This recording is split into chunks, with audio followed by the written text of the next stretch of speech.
और उन्होंने कहा कि मजलिस वाले कैसी बयानात कर रहे हैं करके। मैं उनसे और उनकी पार्टी से ये पूछना चाहता हूं कि लोकसभा के अंदर एक भारतीय जनता पार्टी का दिल्ली का एमपी, उत्तर प्रदेश के एक मुस्लिम एमपी, हमारे कलमे के भाई दानिश अली साहब को जब पार्लियामेंट के अंदर बहस हुई तो उस भाजपा के एमपी ने मुसलमानों को कैसे शब्दों से क्या क्या लफ्ज इस्तेमाल किया था, ए कटुए, ए आतंकी, ए देशद्रोही। पार्लियामेंट के अंदर ऐसे शब्दों का इस्तेमाल किया गया था। अब आपको इतनी तकलीफ नहीं हुई कि मुसलमानों को इस तरीके से पार्लियामेंट के अंदर गालियों से नवाजा जा रहा है? आपको लगता है कि आपके बुरे वक्त में तेजस्वी आपका साथ देगा? बोलिए, मुझे देगा?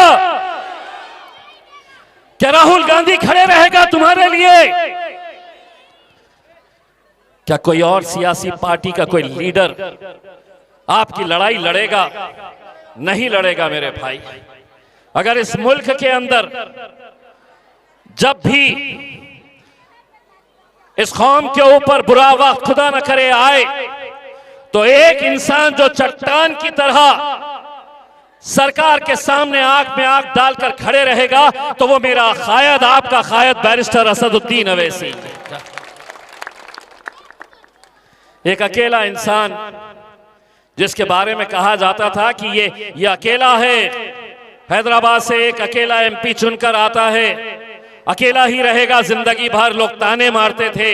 लेकिन अल्हम्दुलिल्लाह आप लोगों की दुआओं का नतीजा है कि 2019 से 2024 तक असद साहब अकेले नहीं बैठे, उनका भाई इम्तियाज जलील भी उनके साथ जाकर बैठता था।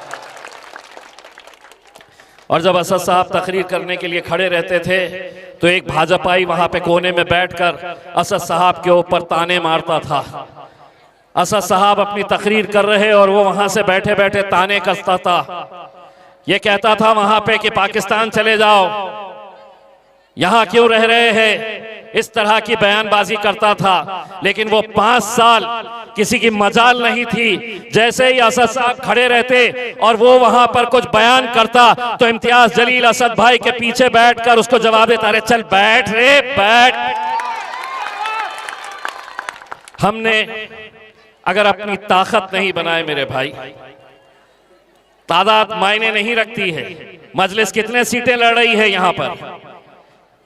न 50, न 100, न 150, न 200 लड़ सकते थे हम, लेकिन आज गिनती की सीटें हमारी है और उसको गिराने के लिए जो जो ताकतें आ रही है, ऐसी भाषा का प्रयोग किया जा रहा है।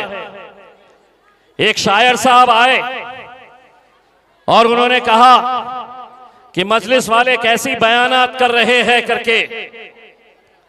मैं उनसे और उनकी पार्टी से यह पूछना चाहता हूं कि लोकसभा के अंदर एक भारतीय जनता पार्टी का दिल्ली का एमपी, उत्तर प्रदेश के एक मुस्लिम एमपी, हमारे कलमे के भाई दानिश अली साहब को जब पार्लियामेंट के अंदर बहस हुई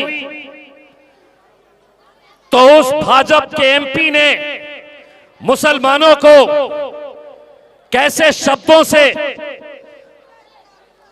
क्या क्या लफ्ज इस्तेमाल किया था, ए कटुए, ए आतंकी, ए देशद्रोही। पार्लियामेंट के अंदर ऐसे शब्दों का इस्तेमाल किया गया था। मैं शायर साहब से पूछना चाहता हूं, जिस वक्त ये शब्दों का इस्तेमाल किया जा रहा था, अगर सबसे ज्यादा विरोध किसी ने किया था तो असदुद्दीन अवैसी ने किया था और इम्तियाज जलील ने किया था। तब आपको इतनी तकलीफ नहीं हुई कि मुसलमानों को इस तरीके से पार्लियामेंट के अंदर गालियों से नवाजा जा रहा है। और हमारे एक सदर ने क्या कह दिया यहाँ के मास्टर साहब को कि ये लंगड़े घोड़े हैं। तो इतनी तकलीफ होने लगी है उन्हें। उस वक्त क्यों खामोश थे जब पार्लियामेंट के अंदर मुसलमानों को आतंकी बोलकर पुकारा जा रहा था? क्या तेजस्वी असदुद्दीन अवैसी को कहते हैं? और असदुद्दीन अवैसी के साथ साथ वो तमाम मुसलमान जिनके सर पे टोपी है, दाढ़ी है, जो नमाजी है, उनको कहते हैं कि ये कट्टरपंथी है,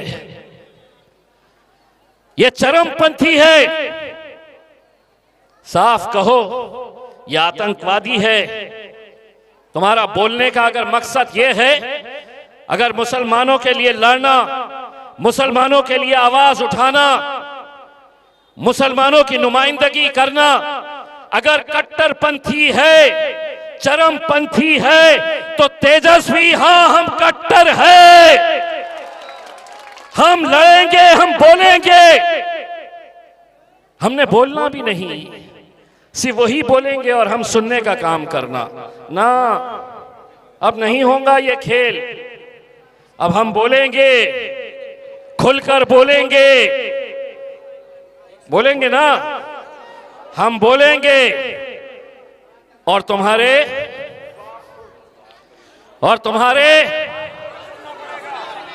क्या बाप को भी सुनना पड़ेगा। बोलिए मेरी बहनों, उनका बाप को भी सुनना पड़ेगा। बोलो अब हम बोलेंगे और तुम्हारे बाप को भी सुनना पड़ेगा, बाप को भी सुनना पड़ेगा। हम कोई कांग्रेसी या आरजेडी के या समाजवादी पार्टी के गुलाम नहीं है कि तो तुम जो बोलेंगे वो हम सुनते रहेंगे। हम सुनते थे, कई सालों तक सुनते थे, उस वक्त मजलिस नहीं थी।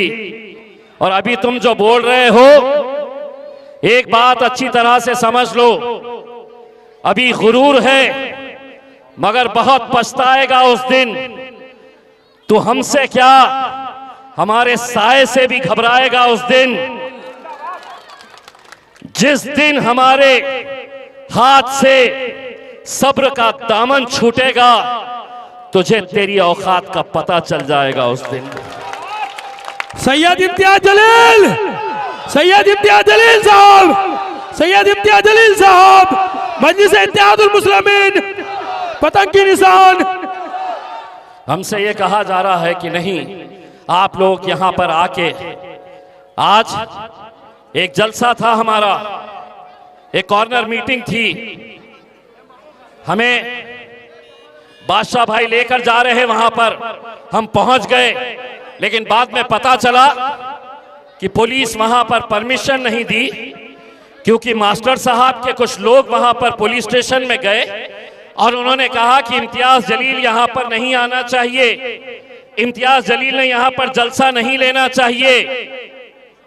नरेंद्र मोदी पूरे हिंदुस्तान में घूमता है, तुम्हें तकलीफ नहीं? तेजस्वी घूम सकता है, तकलीफ नहीं? राहुल गांधी घूम सकता है, तुम्हें कोई परेशानी नहीं? लेकिन इम्तियाज जलील ने वहां पर नहीं आना चाहिए। मैंने कहा चलिए 3 दिन बचे हुए हैं, तुझे जो जो करना है मास्टर तू कर ले। 11 तारीख के दिन तो ये आवाम सुबह उठकर इलेक्शन के दिन पोलिंग बूथ पर जाने वाली है, 5 नंबर की निशानी है, पतंग की मोहर लगानी है, 5 नंबर गिनना है, 5वें नंबर के ऊपर जाकर खटाखट ठका ठक ठका ठक ठका ठक 5 नंबर की निशानी के ऊपर। और जिस तेजस्वी यादव ने मेरे कायद बैरिस्टर असदुद्दीन अवैसी साहब को कहा कि बिहार के अंदर तो असदुद्दीन अवैसी का कुछ नहीं है, वो 6 सीटें मांग रहा है, मजलिस को यहां पर कोई चाहने वाला है ही नहीं, हम 6 क्या 1 भी सीट उसे देंगे नहीं करके। इंशाल्लाह अगर आपका ठका ठक 11 तारीख के दिन सही बैठ गया, 14 तारीख के दिन नतीजे आएंगे और 14 तारीख के दिन अगर हुकूमत बनाने के लिए हमारे आमदार, हमारे विधायकों की जरूरत पड़ेगी, तो यही तेजस्वी यादव, यही राहुल गांधी, असदुद्दीन अवैसी के घर के दरवाजे के सामने खड़े रहकर क्या करेगा? खटखट खटखट खटखट। तब हम उनको कहेंगे, अल्लाह को तकब्बुर पसंद नहीं है, तेरा गुरूर, तेरी अकड़ इंशाअल्लाह कोचा धामन की आवाम 11 तारीख के दिन खटाखट करके बताएगी, खटाखट करके बताएगी। और अगर मैं उस दिन असद भाई के घर पे रहा और उसने बोला कि असद भाई हम आए हैं, दूल्हे भाई चलो, तो मैं बोलूंगा चल बैठ पैरों पे, उसके बाद बात करेंगे। तूने मेरे खायत को रुस्वा किया है, तूने मेरे खायत को कहा है कि उनकी कोई वजूद नहीं है बिहार में। इंशाअल्लाह कोचा धामन वालों, एक एक वोट जब दोगे तो याद रखना कि खटाखट तुम करेंगे और ठक ठक वो करेगा इंशाअल्लाह हमारे दर पे आकर। उसमें बस जाते जाते आप लोगों से इतनी अपील करके जाऊंगा कि 11 तारीख के दिन मेरी माओ और बहनों, मैं आप लोगों से दरखास्त करता हूं